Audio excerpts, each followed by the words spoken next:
नमस्कार दोस्तों, स्वागत है आप सबको स्टडी टाइम यूट्यूब चैनल पर। तो बच्चों, इस वीडियो के माध्यम से कक्षा 6 क्लास का हिंदी का जो 11 चैप्टर है, शल्य चिकित्सा के प्रवर्तक सूत्रित ग्रंथ जो है उसके बारे में, जो सो इस अध्याय के बारे में, जो सो इसके प्रश्न उत्तर जितने हैं इस वीडियो के माध्यम से आपको मैं बताने वाला हूं।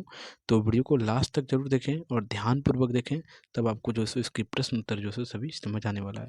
और इससे आपसे आपसे एक रिक्वेस्ट है पहले कि प्रश्न उत्तर की वीडियो देखने से पहले आप जो सो वीडियो के डिस्क्रिप्शन में लिंक दिया हुआ है, जहाँ से रीडिंग का वीडियो है उस वहाँ है।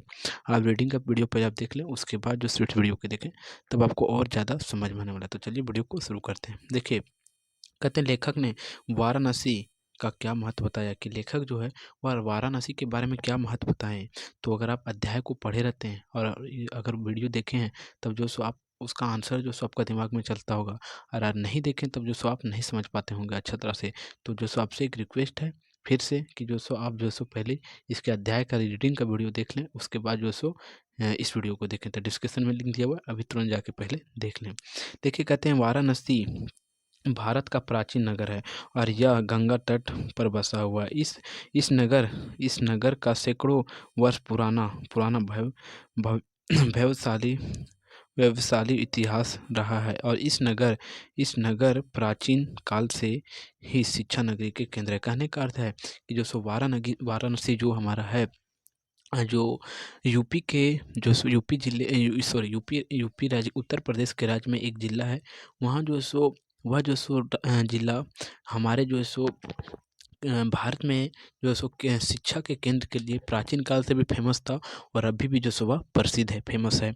इस प्रकार से अगला प्रश्न समाप्त होता है। अब दूसरा प्रश्न देखते हैं। देखिए, कहते हैं सुधृत ग्रंथ है जो जिसमें जो सो शल्य चिकित्सा के प्रवक्ता के बारे में बताया गया है सूत्रित ग्रंथ में, उसी के बारे में पूछा जा रहा है। सूत्रित देखिए, कहते हैं सूत्रित साहित्य जो सो या ग्रंथ बोले, साहित्य का साहित्य क्या है, संक्षेप में इसका परिचय दिए कि वह है क्या, सूत्रित ग्रंथ या साहित्य जो सो है क्या। तो सूत्रित साहित्य रचित एक महान ग्रंथ है, वह जो सो एक महान ग्रंथ है। और यह पाठ विश्व में यह सिद्ध होता है कि भारत के प्राचीन चिकित्सा पद्धति विज्ञान के क्षेत्र में अपने समय समय से बहुत आगे। कहने का अर्थ है कि जो सो उस समय के जो सो अगर चिकित्सा प्रणाली देखा जाए, शल्य चिकित्सा के बारे में देखा जाए, तब जो सो बहुत आगे था, और अभी भी जो सो भारत बहुत आगे है। क्योंकि हमारे जो सो ग्रंथों में पहले जो सो शल्य चिकित्सा के बारे में लिख के जो सो बताया गया है। और फिर आगे अगला प्रश्न कहते हैं कि सूत्रित ग्रंथ के आयुर्वेदिक पाठशाला में विद्यार्थी दूर दूर से शल्य चिकित्सा का ज्ञान प्राप्त करने के लिए आते थे।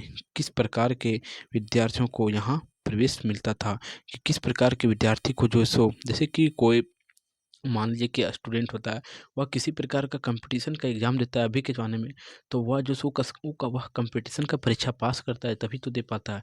उसी प्रकार जब वहाँ के जो सो छात्र सब जब शल्य चिकित्सा इंडिया सीखने आते थे भारत, तब जो सो उन्हें क्या जो सो परीक्षा देना होता था, क्या इम्तिहान देना होता था, वही जो सो इस प्रश्न के माध्यम से पूछा जा रहा है।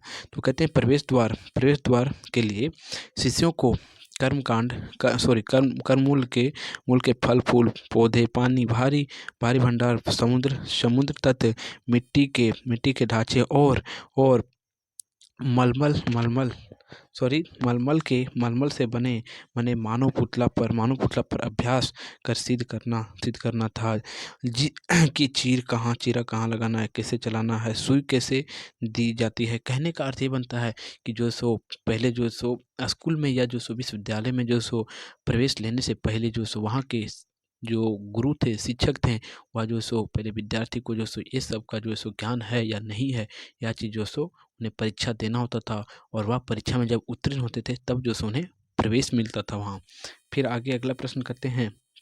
सूत्रित सूत्रित ग्रंथ द्वारा ताके के लगाने के लिए किस प्रकार के धागों का उपयोग किया जाता है। कहने का अर्थ ये बनता है कि जो सो शल्य चिकित्सा में जो सो सूत्रित ग्रंथ के माध्यम से जो हमें बताया गया है, उसमें अगर किसी व्यक्ति को जो सो ऑपरेशन किया जाता था, तो वहाँ टाँका लगाया जाता था, तो किस प्रकार का जो सो धागे का जो सो उपयोग किया जाता था, यही पूछा जा रहा है। तो देखिए, त्वचा और विभिन्न विभिन्न उत्पादों के लिए टाँके लगाना और रचना को ध्यान में रखते हुए तरह तरह के जो सो तरह-तरह के जो सो धागे को जो सो तैयार किए जाते थे, जैसे कि भेड़ के बाल। इस प्रकार से जो सो वही जो सो अपनाते थे और उसी से जो सो लोग वहाँ टाका टाका लगाते थे उस समय में, जब प्राचीन भारत जो सो बहुत विकसित थे उस समय, और अभी भी जो सो हैं। फिर अगला प्रश्न कहते हैं, सूत्रित ग्रंथ या सूत्रित साहित्य कही हुई कही काटी हुई जो वहाँ कट जाती है, कटी हुई आंत का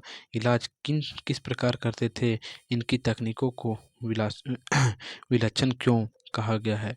और वह जो सो सूत्रीत ग्रंथ में हमें बताया गया है कि जो है सो कटे हुए आंत का जो भी इलाज कर दिया जाता था बिना ऑपरेशन किए हुए। तो वही जो समय पूछा जा रहा है कि कटे आंतों के दो दो साथियों को एक साथ इस प्रकार चीज छोड़ दिया जाता था कि वे अपने दांतों से उस पर चिपक जाते थे, और वह चिल्लाए चिल्लाए सिलाई फटी हुई आंत को किनारों पर सिल दी जाती थी और वहां से उसे निकाल दी जाती थी। कहने का अर्थ ये बनता है कि एक प्रकार का ऐसा तंत्र था कि जो सो बिना ऑपरेशन किए ही जो सो उसे सील दिया जाता था हाथों को, और जो सो टाका दे दिया जाता था, और वह जो सो अच्छे हो जाता था बिना ऑपरेशन के ही। तो इस प्रकार के जो सो हमें सूत्रित ग्रंथ में देखने को मिलती है बातें, उल्लेख वहाँ की गई है। फिर आगे कहते हैं, शल्य क्रिया का प्रारंभिक परीक्षण देने के लिए किन किन वस्तुओं का उपयोग किया जाता है? कि जो अगर परीक्षण देना होता था तो किन किन वस्तुओं का उपयोग वहाँ में करना होता था, यही पूछा गया है। तो देखिए, शल्य क्रिया का प्रारंभिक परीक्षण विवरण के लिए कंद मूल फल फल फूल और माल पानी और ज्वालामुखी की मिट्टी अनेक प्रकार के मानव मल मानव मूलतीन आदि अभ्यास करते थे। कहने का अर्थ है कि जो सो वहाँ के जो सो छात्रों को जो है सो अगर अभ्यास सिखाया जाता था कि किस प्रकार जो सो सुई देना है, टाका लगाना है या चीरा-फाड़ किस तरह करना है, तो जो सो फल में किया जाता था, और फल में उसे अभ्यास किए करवाया जाता था, और मृतक शरीर पर करवाया जाता था, डायरेक्ट डायरेक्ट नहीं किया जाता था वो। और इस प्रकार से जो सो वह अभ्यास कर करके जो सो सीख लेते थे वहाँ से, और वह जो सो एक महान जो सो शल्य चिकित्सक बन जाते थे। और इस प्रकार यह अध्याय समाप्त होता है। अगर आपको वीडियो अच्छा लगा हो तो वीडियो को लाइक ज़रूर करें, और चैनल पर नए हो तो चैनल को सब्सक्राइब जरूर करें। फिर मिलते हैं आपको एक नए वीडियो में। चलिए, तब तक के लिए जय हिंद।